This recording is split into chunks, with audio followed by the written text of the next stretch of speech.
Amid the clanging steel and the suffocating confines of his cell, George Jackson devised a plan that would defy the odds. He started on a heart-pounding prison break that would test the very limits of possibility, armed with a wig as his disguise and a revolver as his ticket to freedom. Prepare for the incredible story of George Jackson, a man who refused to be caged and kindled a firestorm of revolt that would reverberate for decades. George Jackson is an activist.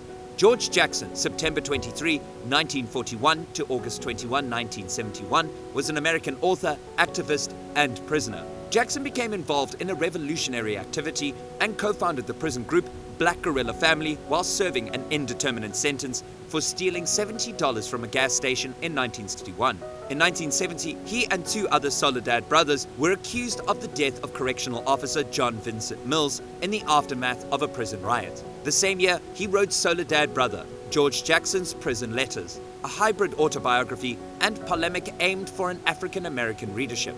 The book became a bestseller, propelling Jackson to celebrity. Jackson was slain by prison guards in 1971 during an escape attempt that killed 3 guards and 2 convicts. Biography: Jackson was the second of 5 children born to Lester and Georgia B. Jackson in Chicago, Illinois. Due to many juvenile crimes, including armed robbery, assault, and burglary, he spent time in the California Youth Authority Corrections Facility in Paso Robles. Jackson became immersed in revolutionary action during his initial years at San Quentin State Prison. Prison staff regarded him as egotistical and antisocial. W.L. Nolan, who exposed Jackson to Marxist and Maoistic thought, met and befriended him in 1966. The two created the Black Guerrilla Family on the basis of Marxist and Maoist political ideas. Jackson stated on his intellectual metamorphosis, "I met Marx, Lenin, Trotsky, Engels, and Mao when I entered prison, and they redeemed me." Jackson labels himself as a Marxist, Leninist, Maoist, Faninist.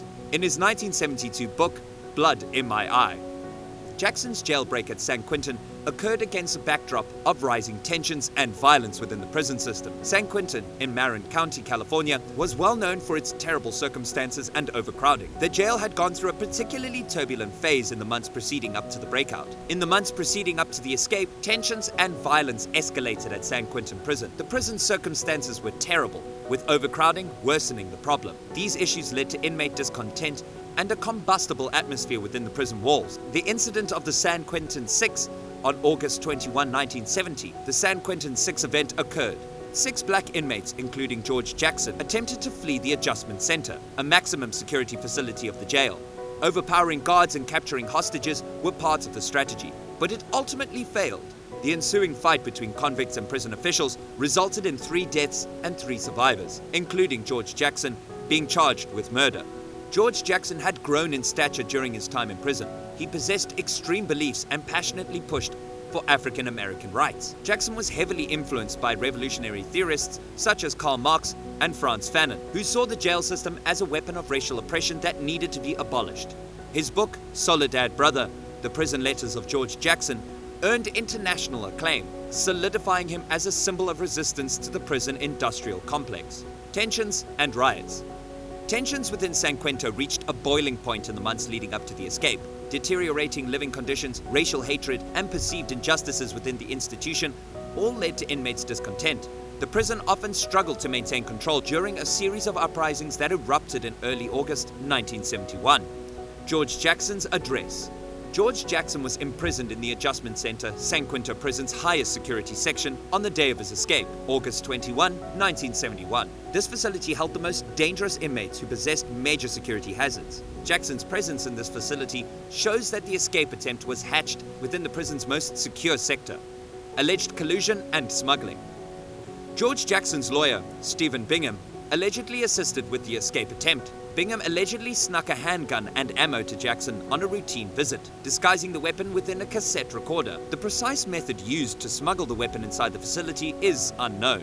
Guards detected something strange in George Jackson's hair while conducting a strip search. They told him to take it off, and Jackson defiantly displayed the hidden weapon. This revelation sent in motion the tumultuous events that followed as the guards were suddenly confronted with an armed convict. George Jackson succeeded to open the cells on the first floor of the adjustment center with the element of surprise on his side, liberating a total of 17 convicts. The inmates took advantage of the chance to join the escape attempt, and chaos broke out across the institution. Alarms went off, Inmates fought with guards, and the complex fell into shambles.